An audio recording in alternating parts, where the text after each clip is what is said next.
Welcome to Career Tools. Today's topic, part 5 of our series on bad boss number 1, the angry and demeaning boss. Yep, it's been a long one, but we're at the end. Here we go.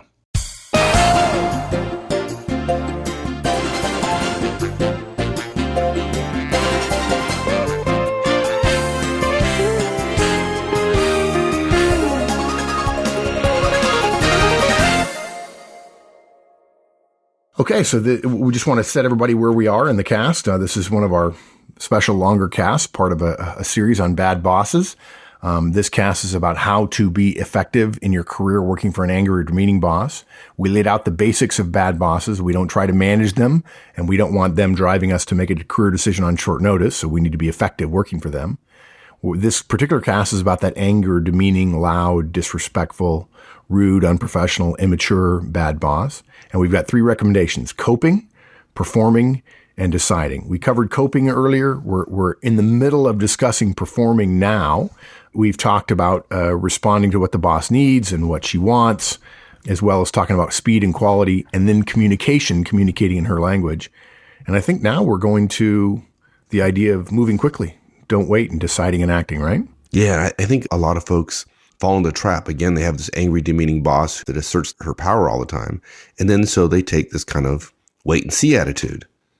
And instead of deciding and acting, they sit and ponder.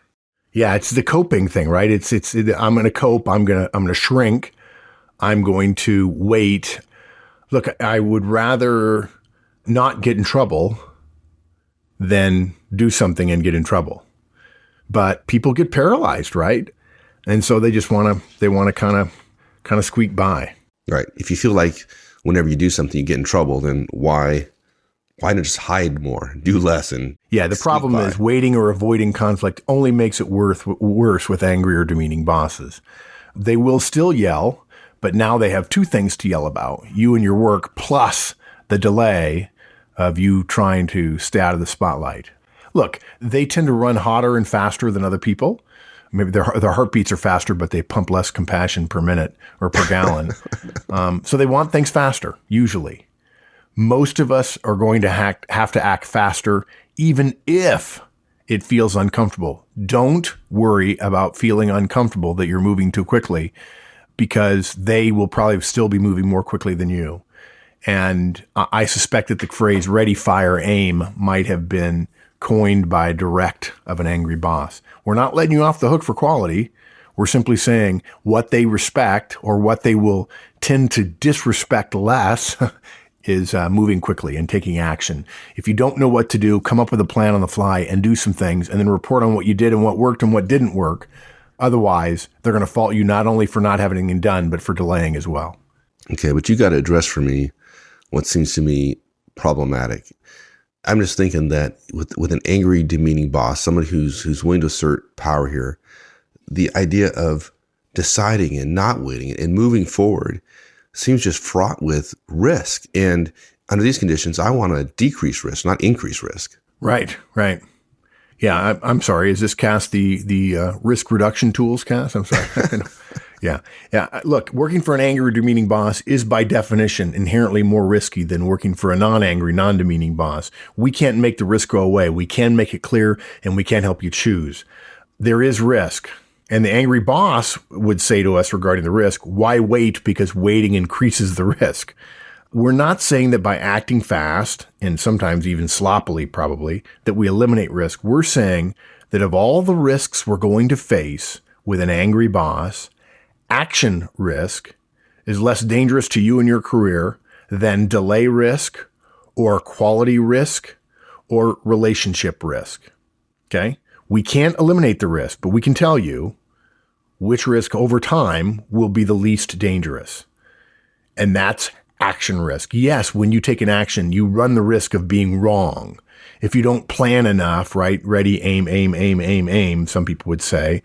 If you don't plan enough, you increase the chances that your action is going to be wasted or inefficient or ineffective or all 3 of those things. Yes, it's true. Just like if you wait a long time, you increase the chances that you miss the opportunity.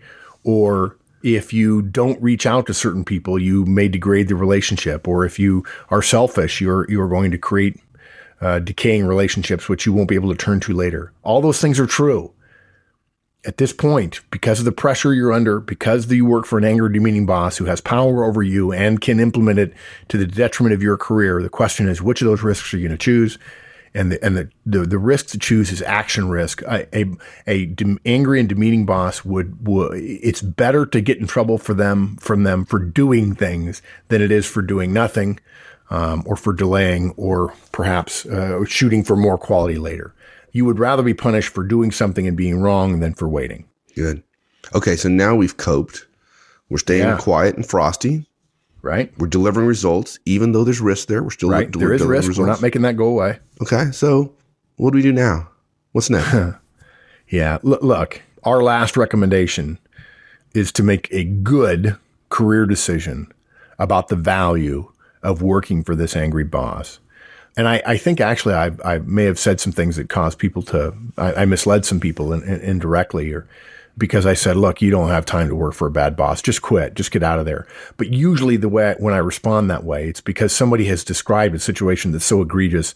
I don't believe there's any doubt that coping is, I hope they've been coping. I hope they've been performing, but it really doesn't matter. I would get out. Now, I'm not suggesting leave today.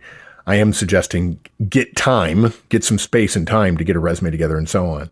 But we feel we need to help people understand how to think about the decision, because unfortunately there are more angry and demeaning bosses than we would like. And so this is going to touch a lot of people. And we don't want to just say, hey, just cope and perform, because we think all things being equal, life is too short to spend, all other things being equal, more time with an angry and demeaning boss.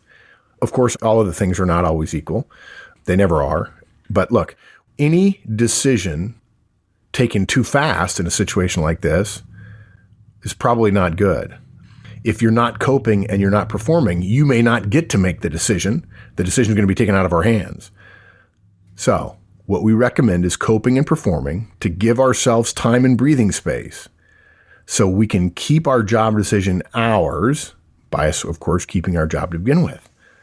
Look, working for an angry boss is a toxic sentence. It's unnecessary for most of us, although sometimes you're going to have to do it for some period of time. It is not a rite of passage.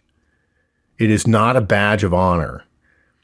You don't have to do it to prove to everybody else you can. You'll probably run into it at some point in your career, but you don't need to go looking for it, that's for sure. And staying longer doesn't inherently, just simply staying, doesn't have any value at all. Right. But the decision is, as it always is, whether to stay or go. One of the choices is not, hey, your boss is going to change, so I guess I'll stay, right? The decision is. I think I think you just touched on the biggest mistake that younger people make is, my boss is going to change. He'll get used to me. We'll reach a rapport and so on. No, it ain't going to happen. It's not going to happen. Yeah. You got to recognize the situation for what it is, and it can be what it is. And you can have an angry and demeaning boss and choose to stay. That's okay. But you got to make a decision whether you're going to stay or go. Yeah. 7 years I had an angry and demeaning boss. It's simple. The question is always the same, and we want to make that question clear. Do I deliver more value to others in this job than in some other job? And do I get more professionally and personally out of this job than some other job? In the case of working for an angry and demeaning boss, I get less out of it professionally and personally because of how hard it is on me, and then by extension on my family if I have one. Okay. But you've got to ask yourself, how much value are you delivering? How much growth are you getting? And then are you being drained in order to do that?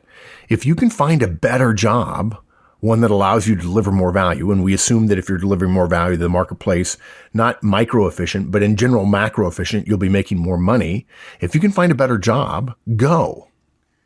And if you can't, continue to cope and perform and keep looking until you can.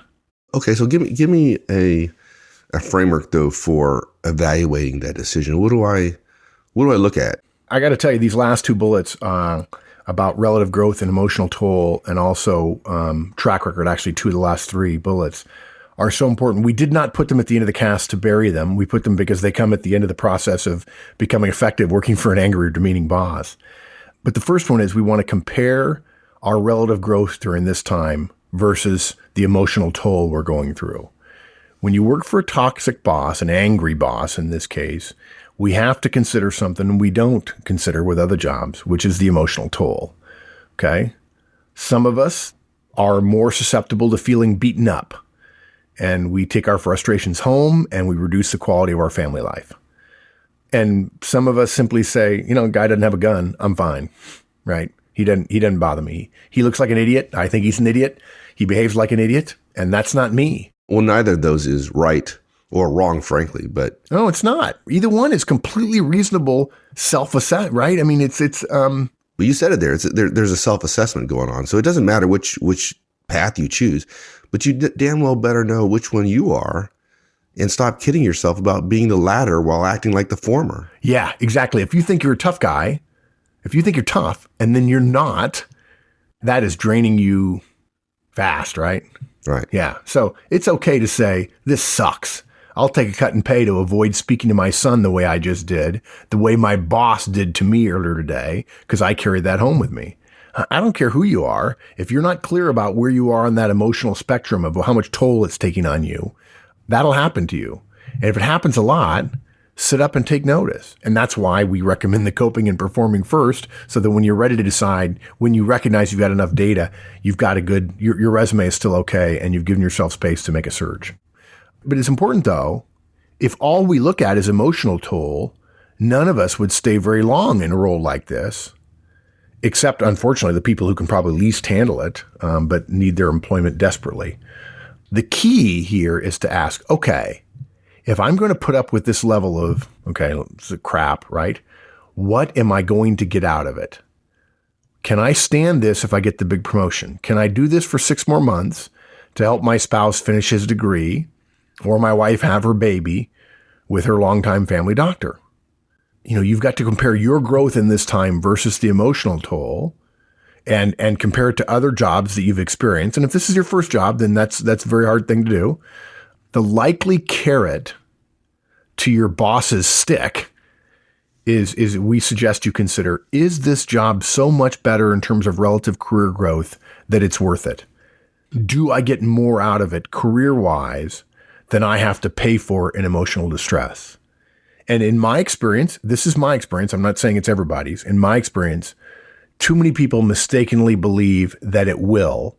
And I would say only 20%, if that high, of the jobs working for an angry and demeaning boss give you something career-wise significant enough to justify the emotional toll it takes on many, many people. Unless you're way at the extreme and you're emotionally so mature and so confident, often because of deep spiritual beliefs, that you can handle it and you're unaffected in general. Yeah. Now, the cool thing is that there is a really simple question, one question you can ask that will really help you to do that comparison of your relative growth versus the emotional toll. Because one thing we have to assume in this thing is, okay, what am I going to get if I stick around? How am I going to grow? And what will that emotional toll be? But there's a question you can ask of your boss that will help answer that. What is that? Yeah, the question is what's his track record, or what's her track record? How well has this angry boss done historically in getting his directs promoted? Every single boss has a track record about whether or not they get people promoted. Many of our longtime listeners know that you, Mike, were really, really good. You were known for doing a brilliant job of getting your folks promoted as an executive. And look, you can figure this out if you ask or look around a bit. You can. Don't be silly. If everyone who used to work for this guy or this lady left, and there's no evidence they advanced in the industry, that it's not seen as a rite of passage at your company or in the industry or whatever else, you are not going to be the lone exception. That person uses people, and you need to get out. Yeah, it's really simple, right? There's no proof whatsoever that putting up with the pain is going to have any reward at the end. So there's none. Exactly right. Yeah, none. Now, if there's proof that there are rewards, that people who work for this guy, because he produces outsized results, usually that's the case, that these people get promoted or they're perceived as now being part of the firm or whatever, fine, that's proof. But just the emotional toll, just the stress, just the misery, that's not proof in and of itself. So maybe you can take it if you look around and see that a lot of people a couple of levels above him all ended up working for him. It happens. Right. In the show notes that we work from, you had that question laid out and you had asterisks next to it. Why? Yeah. And people can't This see is the so much asterisks. fun. So I'll just ask you, like, why do you have asterisks next to that? Yeah, I almost never use asterisks. Look, you could have learned about your angry boss's track record long before you took this job. If you were joining the firm or if you were interviewed, if you were offered the job, you could have asked around in your network. Okay? If you're already at the firm, you could ask a few questions, look around. Look, think of it this way. If someone interviews you after they've made you the offer, not before, please not before, you could ask, what is the ongoing track record of your former directs? Where are they now? This is one of the most unasked post-offer questions ever. And it is one of our 5 favorite questions to ask after you have an offer. Because if in fact you're getting promoted into this job or they're dangling the idea of future jobs, the question is really simple. What's the likelihood, based on past performance, that this person, male or female, will in fact help me get promoted? And the fact is, people don't ask. They think it's not appropriate to ask. It's absolutely inappropriate to ask when you don't have an offer. But once you have the offer, it's absolutely reasonable. This is part of your career. Hey, where are your former directs now? And if the guy says, I don't know, honestly, a lot of them leave. You're like, okay. And I bet you that will be an aha moment for him or her. Oh, yeah. Yeah. It's unfortunate that maybe 1% of the people out there ask that question, if that. But it is powerful, no doubt about it. Yep. So the question is, what is the ongoing track record of your former directs? And again, if you don't feel you can ask that of him or her, and by the way, you ask that before you know if they're angry or demeaning or not, right? So at least you have that data before you come in and then discover that, before when I was interviewing, he was marketing me, but now I'm in operations and it's different. Suddenly I realize things aren't so nice. If you know it before, it helps you cope and perform, and it helps you know what your timeline is going to be about whether or not you want to stay or you want to get out. Yeah. Well, that's why I tried very hard to get my folks promoted. I figured I could be my angry, mean self more often. All right. Yeah. Yeah. That's what I heard from them. Yeah. Okay. And we have a couple more things to cover, right? Right. Yeah. One of them is continue spouse input. Hopefully this is obvious, but keep talking to your spouse and keep listening. Right. The move is always harder on the spouse. Yeah, I don't think people understand this. Husband and wife, 2 significant others, if you decide to make a move in your career and your spouse follows, male to female, female to male, doesn't matter. This is not a gender comment. The move is always harder on the following spouse. And you can't make it so it's harder on you than it's harder on her or him. Yep. But folks, continue to get spouse input. Talk, listen, lobby the team folks, or your team will fray. Yeah. And when you're starting that new job, you're going to find that your spouse is at the end of their rope just when you need a bunch of new rope. And that's not a good situation. And folks, male or female, if your spouse doesn't work or works in a much less significant job that contributes much less of the income for your family and for your expenses, for your needs, don't assume that it's easier for them because they've taken a lesser role. It's not that way. It's always harder on the spouse that follows. Even if your spouse makes more money than you and they make a move for you, it's always harder on them, period. At the end, when you decide, regardless of what you do and how you escape the situation, you don't get to lord this over your old boss. You don't get to show him or her, I showed you. Regardless, you're either going to leave quietly or you're going to get promoted quietly. I've seen this go wrong for people. They handle it really, really well, and then they wanted to have a last final meeting with the boss and tell them what they really thought. And look, we understand that the desire, and all we're going to tell you is it's a selfish thing. It's based on other people. It's based on revenge, and it's not professional. No celebrating if you leave, maybe privately with your spouse, certainly. No celebrating a promotion, making a big deal out of it, or letting slip when you've had a couple of beers and Friday, finally done working for that jerk. No angry recriminations. No telling them what you really thought. They cannot hear it. The moment you leave, the moment you get promoted, you're not part of them anymore. And folks, this extends to your exit interview if you're so lucky to have one with HR. Good, yeah.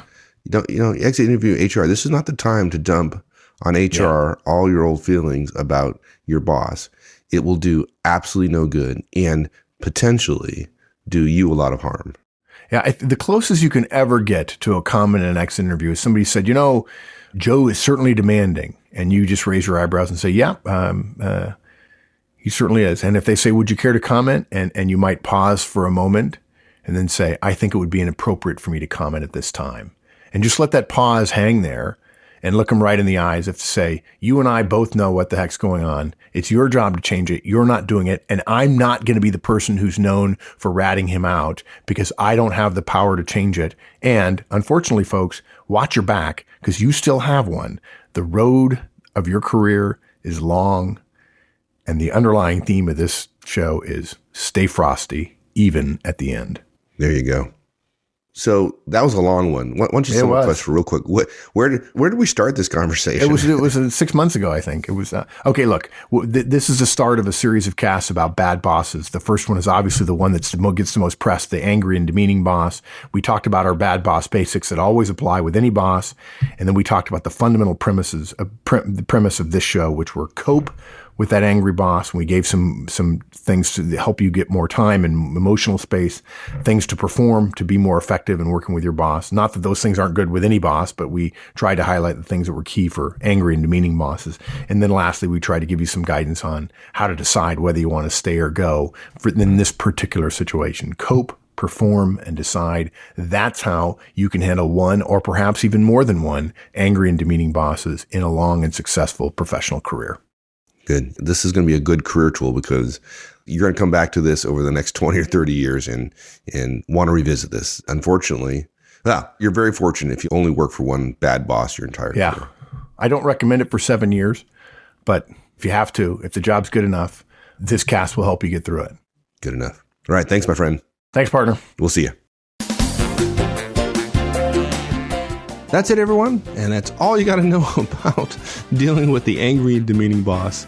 Next week, I promise you, we'll get on to a different topic. In the meantime, we'll see you all in the discussion forums, www.managertools.com/forums. We'll see you there. So long, everyone, and have a great week.